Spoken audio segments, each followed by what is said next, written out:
Our good friend, the seminar caller Zeke, is joining us for a few minutes. Hey, Zeke, how's it going, buddy? Hey, do you remember when President Trump said we obliterated Iran's nuclear facilities? I do. Yeah. I think he said completely obliterated.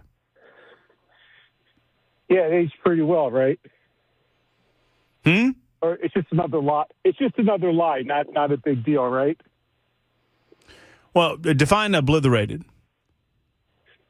Do you think they'll hire back Lieutenant Jeffrey Cruz? Have you ever heard of Lieutenant Jeffrey Cruz? So the way that we're going to do this, Zeke, I will take your calls, but here's the thing.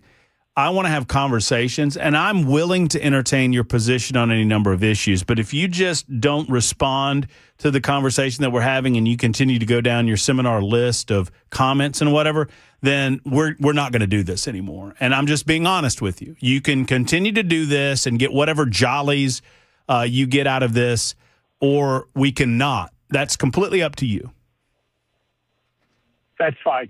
Okay, is that fine? All right, good. So, yes, Donald Trump said, and I'm on record as saying this, Zeke. I said it last week, and I said it during a podcast of Mostly Peaceful, that if it were a Democrat that had said that we had completely obliterated the Iranian nuclear presence on planet Earth a year ago, and now they're talking about going back in to finish the job, I'd be playing that clip every day and twice on Sunday. So there needs to be some explaining from the Trump administration why we thought then, and it's perfectly, it's perfectly reasonable. I know not for you, but it's perfectly reasonable to think that you had completely obliterated something and that not to be the case. That's okay. That's not a lie, because if you don't know that you didn't accomplish the task at the time, then that's a mistake. Then those are different things. But you owe it to the American people, I think you and I would agree, to explain what you thought then versus what the reality is now. Is that fair?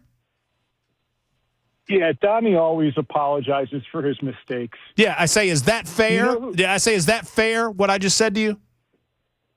Yes, it is. Thank you, Zeke. Thank you. Do you know who? You and I are going to become such good friends that you're going to eventually use your real name. Do you know who Lieutenant Jeffrey Cruz is? No. Lieutenant Jeffrey Cruz put out the official Pentagon post-attack report like a week to 10 days after the attack on Fodor and whatever other site we attacked. And he put out an honest report saying, hey, the military did a phenomenal job, but we don't think the damage is as extensive as we would have liked. We really kind of did not obliterate their facilities. What do you think happened to Lieutenant Jeffrey Cruz? I don't know. Probably got reassigned. Terminated. Isn't that great of the military? Boy, we can't have those woke losers working in the military. Nice job, G.I. Joe Kegseth. So glad we got rid of that guy, Jeffrey Cruz. He was probably you a big supporter of the United States military, Zeke? Absolutely. You are? You support you support current levels of military funding? I'm not sure I agree with the increase, and I'm not an economist, so I really can't.